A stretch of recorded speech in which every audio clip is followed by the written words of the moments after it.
Meu marido pediu teste de DNA, pois nosso filho era muito parecido com o vizinho. Eu não confio em mulher que sorrir para outros homens. Ele zombou. De mim. Mas quando o DNA saiu, eu mostrei outra coisa que o fez cobrir o rosto de vergonha. O som da porta batendo ecoou pela casa, um barulho seco e raivoso que fez meu coração pular no peito.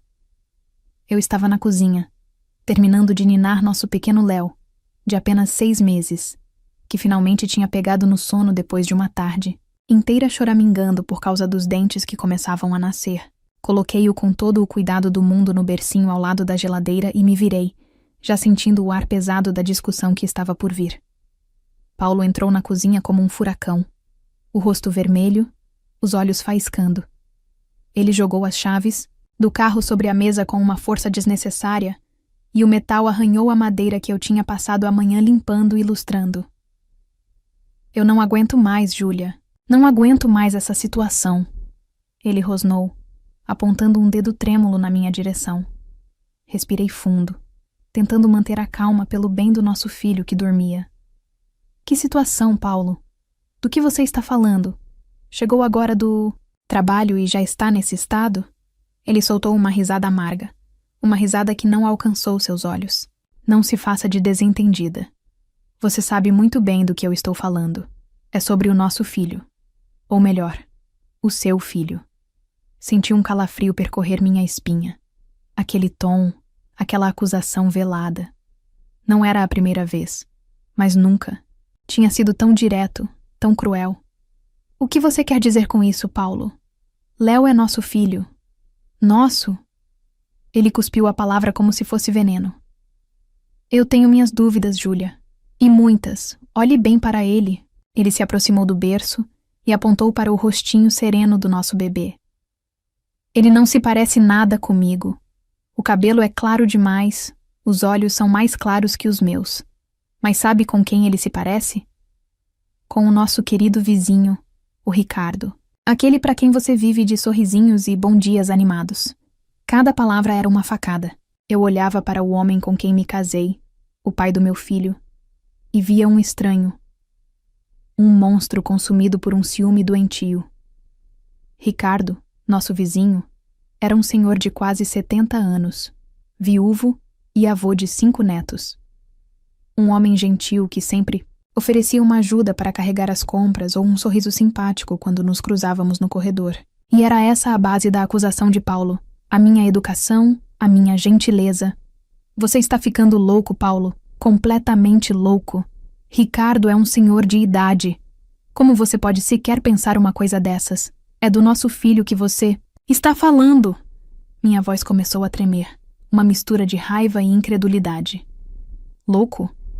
Louco estou eu de ter que aguentar os olhares e os cochichos dos outros. Hoje mesmo, no café da esquina, 2 conhecidos meus estavam comentando como o Léo é a cara do Ricardo. Você acha que eu gosto de ouvir isso? De ser motivo de piada? Ele esbravejava, andando de um lado para o outro na cozinha apertada. E você acredita mais nos cochichos de estranhos do que na sua esposa? Na mãe do seu filho? As lágrimas começaram a queimar meus olhos, mas eu me recusei a deixá-las cair. Eu não daria a ele essa satisfação. Ele parou na minha frente, o rosto a centímetros do meu, o hálito com um cheiro fraco de bebida. Quer saber a verdade, Júlia? Ele disse, baixando a voz para um sussurro carregado de desprezo. Eu não confio em mulher que sorri para outros homens. Você é simpática demais, boazinha demais, sempre com essa conversa fiada, esse jeito que parece que está se oferecendo. Uma mulher direita, uma mulher de família, não age assim. Ela se guarda para o marido dela. Aquilo foi a gota d'água. A humilhação me atingiu com a força de um soco no estômago. Ele não estava apenas duvidando da minha fidelidade. Ele estava atacando o meu caráter, a minha essência. Eu sempre fui uma pessoa aberta, comunicativa, ensinada desde criança a tratar todos com respeito e um sorriso no rosto. E agora, o homem que jurou me amar e me respeitar estava usando isso contra mim, distorcendo minha natureza para transformá-la em uma arma de acusação. Eu me senti diminuída, suja, como se minha gentileza fosse um crime. Já chega, eu disse, minha voz firme, apesar da tempestade que se formava dentro de mim. Eu estou farta desse seu ciúme doente, dessa sua desconfiança que me sufoca. Você quer ter certeza? Você precisa de uma prova para calar a boca dos seus amigos e a sua própria consciência pesada? Então vamos fazer. Vamos fazer a droga do teste de DNA. Ele pareceu surpreso com minha resposta. Acho que esperava que eu chorasse, que eu implorasse, que eu negasse de forma desesperada. Mas naquele momento, algo dentro de mim se quebrou. A Júlia boazinha, que sempre tentava apaziguar as coisas, tinha desaparecido. Em seu lugar, havia uma mulher cansada, ferida, mas determinada a colocar um ponto final naquela tortura psicológica. Ótimo.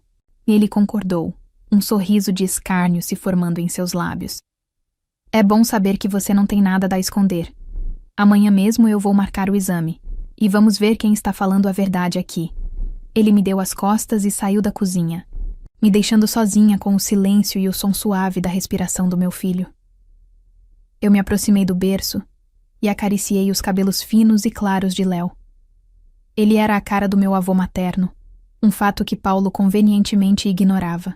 Naquele momento, olhando para a inocência do meu bebê, eu senti uma força que não sabia que possuía. Eu iria provar minha fidelidade, não para ele, mas para mim mesma, para limpar meu nome dessa sujeira que ele jogou sobre nós. Mais tarde, naquela mesma noite, enquanto Paulo roncava no sofá, onde tinha decidido dormir, liguei para minha melhor amiga, a Carla. Entre soluços contidos, contei tudo o que tinha acontecido. Ela ouviu em silêncio, como sempre fazia, e quando terminei, sua voz era séria. Júlia, escuta bem o que eu vou te dizer, ela começou. Um homem que acusa a esposa com tanta certeza, que cria uma fantasia dessas na cabeça, geralmente faz isso por um motivo. Ele está projetando em você o que ele mesmo faz. Esse ciúme todo, essa desconfiança toda, isso não é normal. Abre o olho, amiga. Talvez o problema não esteja no seu sorriso, mas nos segredos que ele esconde. As palavras dela ficaram ecoando na minha mente. Paulo sempre foi ciumento, mas nos últimos meses, desde que Léo nasceu, isso tinha piorado 10 vezes. Ele ficava irritado quando eu me arrumava um pouco mais para sair, fazia interrogatórios sobre com quem eu tinha falado no supermercado, implicava com minhas roupas. E pensando bem, ele também andava estranho. Chegava mais tarde do trabalho, vivia com o celular virado para baixo e sempre o levava para o banheiro. Na época, eu atribuía ao estresse de ser pai de primeira viagem, às novas responsabilidades. Mas e se a Carla estivesse certa? E se toda aquela acusação asquerosa fosse apenas uma cortina de fumaça para esconder a própria culpa dele? Uma semente diferente começou a brotar dentro de mim, não de dúvida sobre mim mesma, mas de suspeita sobre ele. E eu decidi que, enquanto esperávamos o resultado do DNA que limparia minha honra, eu iria descobrir a verdade que ele tanto se esforçava para esconder. Nos dias que se seguiram àquela noite terrível, um silêncio gelado se instalou em nossa casa. Paulo cumpriu sua promessa e marcou o teste de DNA. Fomos ao laboratório juntos, mas não trocamos mais do que o necessário. Ele me olhava com um ar de superioridade, como se já soubesse o resultado, como se eu fosse uma criminosa aguardando a sentença. Eu, por outro lado, sentia uma calma estranha, uma frieza que nunca imaginei possuir. A dor da humilhação ainda estava lá, mas as palavras da minha amiga Carla acenderam uma chama de determinação dentro de mim. A suspeita de que ele estava escondendo algo me deu um novo propósito. Eu não era mais apenas a esposa acusada. Eu me tornei uma investigadora silenciosa dentro da minha própria casa. Comecei a prestar atenção nos detalhes que antes eu ignorava. O celular, que ele agora tratava como uma extensão do próprio corpo, era o primeiro alvo. Ele colocou uma senha nova, uma que eu obviamente não sabia. Sempre que recebia uma mensagem, virava a tela rapidamente ou se afastava para ler. As desculpas para chegar tarde se tornaram mais frequentes e criativas. Reunião de última hora, muito trânsito, Tive que ajudar um colega com um problema no carro. Eu apenas balançava a cabeça e dizia, tudo bem, enquanto minha mente trabalhava, ligando os pontos. A primeira oportunidade real apareceu na sexta-feira seguinte. Ele disse que ia a um happy hour com o pessoal do escritório, algo que ele raramente fazia. Não me espere para o jantar, devo chegar tarde, ele avisou, já se arrumando com um cuidado que eu não via há anos. Passou perfume, vestiu uma camisa nova e até ajeitou o cabelo de um jeito diferente. O alarme dentro de mim soou alto e claro. Assim que ele saiu, entrei em ação. Liguei para minha mãe e pedi, com a voz mais calma que consegui fingir, que ela ficasse com o Léo por algumas horas. Inventei uma desculpa sobre precisar resolver umas coisas no banco. Ela, sentindo que algo estava errado, concordou sem fazer muitas perguntas. Deixei meu filho, meu bem mais precioso, nos braços seguros da minha mãe e fui para a minha missão. Peguei um carro de aplicativo para não ser reconhecida no meu próprio veículo e pedi ao motorista que me levasse para o centro, para perto do escritório do Paulo. Fiquei em um café do outro lado da rua, com um livro na frente do rosto, observando a entrada do prédio. As horas se passaram, o fluxo de pessoas diminuindo, as luzes da sala se apagando. Nenhum sinal de Paulo ou de qualquer happy hour. Meu coração batia forte. E se eu estivesse errada? E se eu estivesse ficando paranoica? Como ele. Quando eu já estava prestes a desistir, o vi sair. Mas ele não estava com os colegas de trabalho. Estava de braços dados com uma mulher loira, mais jovem, que ria de algo que ele dizia com uma intimidade que me revirou o estômago. Senti o chão sumir sob meus pés. Era real. A suspeita da Carla era real. Ele me acusava, me humilhava, enquanto vivia uma vida dupla. A dor que senti foi diferente da humilhação. Foi a dor da traição, profunda e cortante. Por um instante quis sair correndo, atravessar a rua e gritar na cara dos dois. Mas a nova Júlia, a mulher fria e determinada, me segurou. Eu não ia dar a ele o prazer de um escândalo. Eu não ia me rebaixar. Respirei fundo, peguei meu celular e, com as mãos trêmulas, tirei a primeira foto. A imagem ficou um pouco tremida, mas era inconfundível. Eram eles, felizes, caminhando em direção a um restaurante chique a 2 quadras dali. Pedi ao motorista do aplicativo que me seguisse a uma distância segura.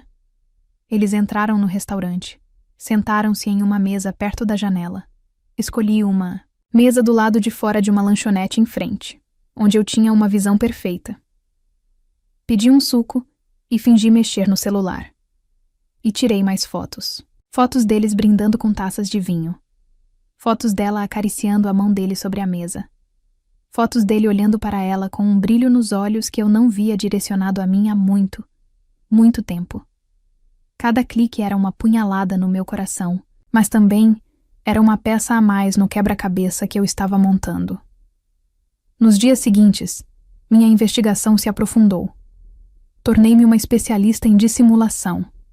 Em casa, eu era a esposa calada e magoada, o que se encaixava perfeitamente na situação do teste de DNA. Ele nem desconfiava. Certa tarde, enquanto ele tomava banho, consegui pegar o celular dele, que ele esqueceu na beirada da cama. Meu sangue gelou quando adivinhei a senha de primeira, a data de nascimento da outra. Eu tinha ouvido ele mencionar o nome dela, Amanda, quando falava baixo ao telefone no quintal, achando que eu não estava ouvindo. Uma busca rápida na internet pelo nome completo que vi no perfil de uma rede social dele. E bingo. Encontrei o aniversário dela. O que vi no celular dele foi devastador. Mensagens trocadas há meses, bem antes de Léo nascer. Declarações de amor, planos para o futuro, fotos deles em lugares que ele me disse que foi sozinho ou com amigos.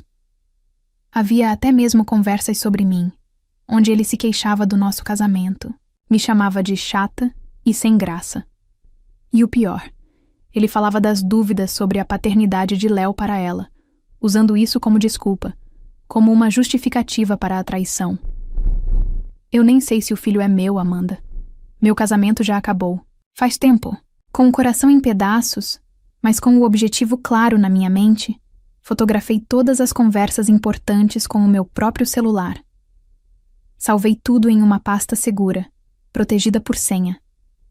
Imprimi as melhores fotos, as mais claras, as mais comprometedoras, e guardei em um envelope pardo, o mesmo tipo de envelope que receberíamos do laboratório. Eu tinha tudo. A faca e o queijo na mão. Cada dia que passava, eu me sentia mais forte. A tristeza da traição começou a dar lugar a uma raiva fria e calculista. Ele queria um teste, para provar uma mentira sobre mim? Pois bem, o resultado chegaria em 2 semanas. 2 semanas em que eu continuei meu papel. Eu o via chegar em casa, beijar a testa do nosso filho, do filho que ele ousou renegar, e me tratar com desprezo, e eu não dizia nada, apenas esperava. A verdade estava guardada, pronta para explodir, mas explodiria nos meus termos, no meu tempo. O dia da revelação seria dele, mas a verdadeira exposição seria a minha, e eu mal podia esperar para ver o rosto dele quando, depois que o teste de DNA provasse que ele era o pai, eu lhe entregasse a prova de que ele nunca foi o marido que jurou ser. As 2 semanas de espera se arrastaram como meses. Durante esse tempo, Paulo agiu como um juiz que já havia decidido a sentença. Ele mal falava comigo, e quando o fazia, era com um tom de acusação contida. Ele passava o mínimo de tempo possível em casa, sempre com a desculpa do trabalho, mas eu sabia a verdade. Eu o via se arrumar com um cuidado extra, sentia o cheiro de um perfume diferente, não o que eu lhe dei de aniversário. Cada detalhe era como sal na minha ferida aberta, mas eu suportava em silêncio, alimentando a minha resolução. Eu me concentrei em cuidar do Léo, meu pequeno anjo inocente no meio de toda essa sujeira.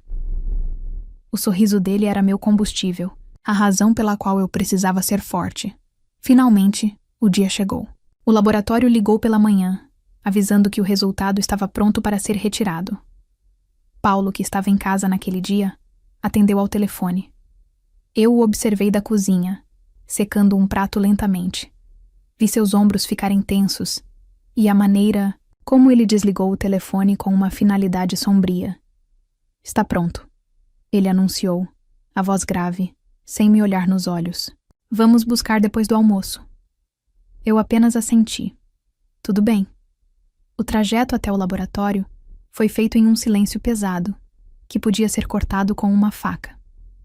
Léo dormia tranquilamente na cadeirinha no banco de trás, alheio à tempestade, que estava prestes a desabar sobre sua família. Paulo batucava os dedos no volante, a mandíbula travada. Eu olhava pela janela, vendo a cidade passar como um borrão. Por dentro, meu coração era uma mistura de nervosismo e uma estranha e fria certeza. Eu sabia o que aquele envelope diria sobre o meu filho.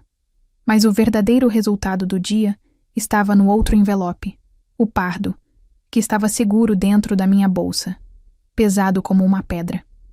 No laboratório, a atendente nos entregou o envelope branco, lacrado, com o nome do laboratório impresso em letras azuis. Paulo o pegou da mão dela com uma pressa quase rude. Ele não quis esperar chegar em casa. Foi até um canto da sala de espera. Rasgou o lacre com os dedos trêmulos e tirou a folha de papel de dentro. Seus olhos correram pelas linhas, buscando a única informação que lhe importava. Eu fiquei parada, a alguns passos de distância, observando cada reação dele. Vi a tensão em seu rosto se transformar em uma expressão de alívio. Um suspiro profundo escapou de seus lábios, e ele passou a mão pelo rosto, como se limpasse semanas de estresse. Ele se virou para mim, e pela primeira vez em muito tempo, não havia acusação em seu olhar, havia uma espécie de alívio triunfante. Bem, ele começou, dobrando o papel e o guardando no bolso da calça. Como eu imaginei, a probabilidade de paternidade é de 99,99%. Ele é meu filho. Ele disse a última parte com uma ênfase estranha, como se estivesse me dando uma boa notícia, como se estivesse me perdoando por um crime que eu não cometi. Fico mais tranquilo.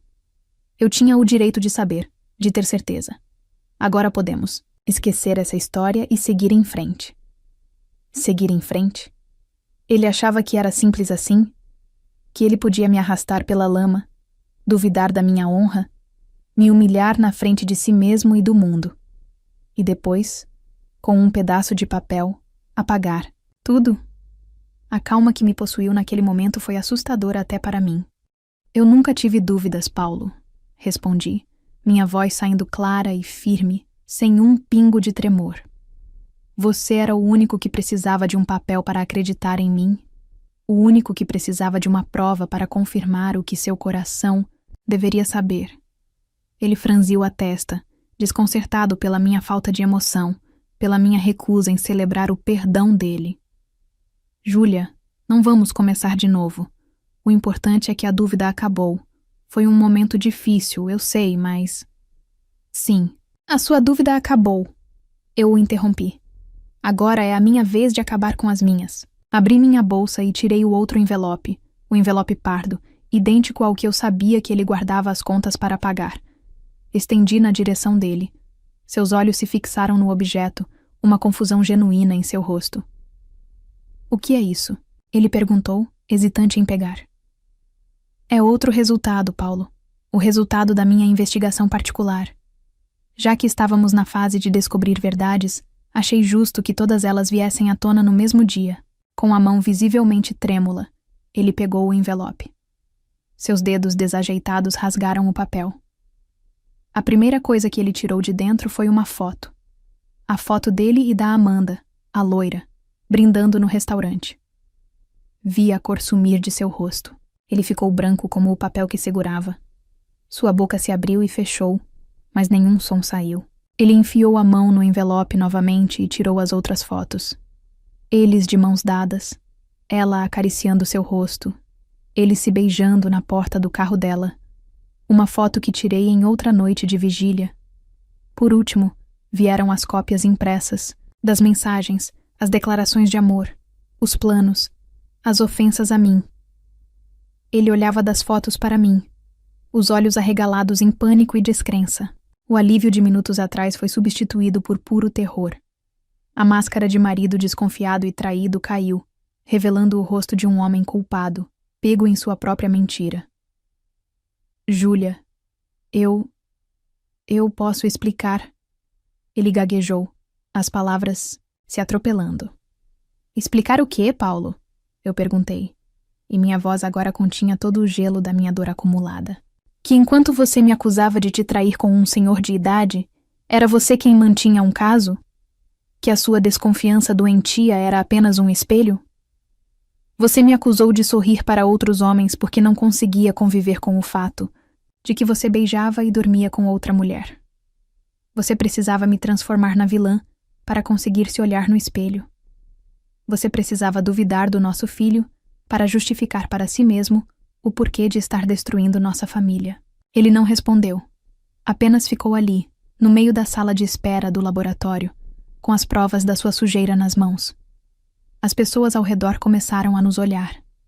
Ele cobriu o rosto com uma das mãos, como se tentasse se esconder do mundo, como se o peso da vergonha fosse tão físico que ele não conseguisse mais se sustentar.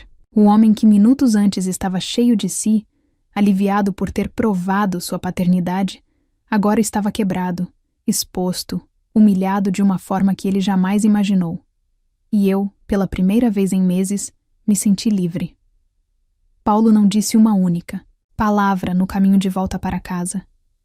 Ele apenas dirigia, o rosto pálido, as mãos apertando o volante com tanta força que os nós dos dedos estavam brancos. As provas da sua traição estavam no banco do passageiro, entre nós dois, como um abismo que tinha se aberto. Eu também não disse nada. O que mais havia para ser dito? As fotos e as mensagens falavam por si. Olhei pelo retrovisor para o meu pequeno Léo, que agora tinha acordado, e olhava pela janela com seus olhinhos curiosos. Naquele momento, eu soube que minha decisão, por mais dolorosa que fosse, era a única possível para proteger a inocência dele daquele ambiente tóxico. Assim que entramos em casa, a calma que me sustentou durante todo o dia começou a se esvair, dando lugar a uma determinação firme e inabalável. Enquanto ele se jogava no sofá, a cabeça entre as mãos, em um gesto de puro desespero, eu fui direto ao ponto. Eu quero o divórcio, Paulo, falei, e minha voz não vacilou. E quero a guarda do Léo. Você poderá vê-lo, claro, ele. É seu filho e tem o direito de ter um pai. Mas nós dois, como marido e mulher, acabamos. Acabamos no momento em que você plantou aquela dúvida suja na sua cabeça para esconder a sua própria sujeira. Ele levantou a cabeça, os olhos vermelhos e suplicantes. Era uma visão patética. O homem arrogante e acusador tinha desaparecido, dando lugar a uma criança assustada, pega fazendo arte. Júlia, por favor, não faz isso. Foi um erro. Eu me perdi. Eu estava confuso, estressado com o trabalho, com o bebê. Eu te amo. Nós podemos superar isso. Eu soltei uma risada. Mas não havia humor nela. Era um som oco, cheio de dor e ironia. Me ama? Você me humilhou, Paulo. Você me acusou da pior coisa que uma mulher pode ser acusada. Você olhou para o rosto do nosso filho e viu a sua culpa, não a minha imagem. E enquanto fazia tudo isso, você estava vivendo uma mentira. Não existe superar isso. Existe apenas o fim.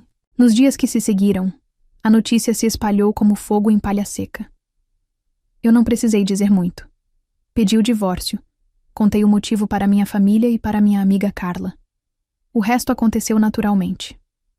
A fofoca, que antes era a arma de Paulo contra mim, agora se voltava contra ele com uma força devastadora. As mesmas pessoas no café da esquina que, segundo ele, cochichavam sobre a semelhança do Léo com o vizinho, agora comentavam abertamente sobre o caso de Paulo. Ironia era cruel. Ele, que tinha tanto medo de ser motivo de piada, tornou-se o protagonista de um escândalo real. A história tinha todos os elementos que a vizinhança adorava. A esposa falsamente acusada, o teste de DNA, a amante mais jovem e a reviravolta cinematográfica. Dona Alice, a vizinha do apartamento de cima, que antes me olhava com certa pena, agora me parava no corredor para oferecer um pedaço de bolo e dizer que eu era uma mulher de muita coragem.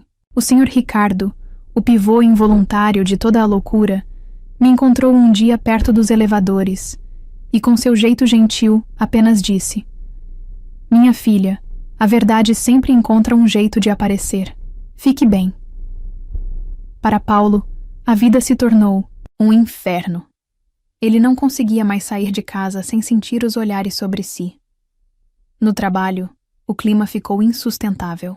A amante, Amanda, ao perceber que o barco estava afundando, o abandonou, dizendo que não queria se envolver na bagunça da vida dele.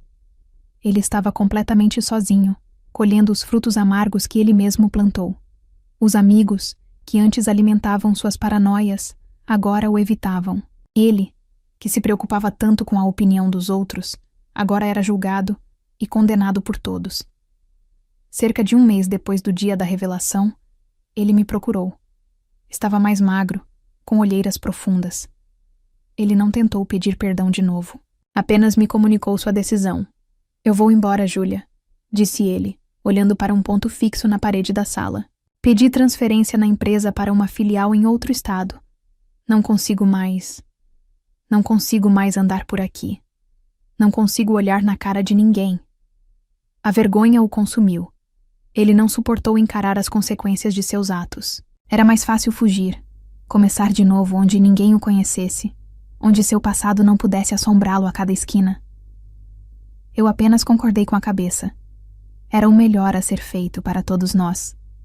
Acertamos os detalhes do divórcio e do regime de visitas ao Léo de forma rápida e sem mais brigas. Ele parecia um homem derrotado, que só queria que tudo acabasse logo. No dia em que ele se mudou, eu observei da janela do quarto do Léo enquanto ele colocava as últimas caixas no carro. Ele não olhou para cima. Apenas entrou no veículo e partiu, desaparecendo rua abaixo. Eu não senti tristeza, nem alegria. Senti paz. Senti como se um peso enorme, que eu carregava há anos sem perceber, tivesse sido finalmente retirado das minhas costas. A vida, a partir daquele dia, ganhou novas cores. Eu me libertei de um casamento tóxico que minava minha alegria e minha autoestima. Foquei toda a minha energia em mim e no meu filho. Voltei a trabalhar meio período em casa para poder acompanhar o crescimento do Léo de perto. Reencontrei amigos que o ciúme de Paulo havia me afastado. Voltei a sorrir para as pessoas na rua sem medo de ser mal interpretada. Minha gentileza, que ele tentou transformar em um defeito, voltou a ser apenas o que sempre foi: uma parte de mim. Hoje, olhando para trás, vejo que tudo aconteceu como deveria. A dor daquele período foi imensa, mas ela me transformou. Ela me mostrou uma força que eu não sabia que tinha. Me ensinou a não aceitar menos do que o respeito que eu mereço. Paulo fugiu da vergonha, mas eu sei que ele a carrega por dentro, onde quer que esteja. Eu, por outro lado, fiquei. Fiquei e reconstruí minha vida sobre as ruínas da mentira dele. E a cada sorriso do meu filho, a cada manhã tranquila que temos juntos, eu tenho a certeza de que a minha superação foi a resposta mais bonita e poderosa que eu poderia ter dado.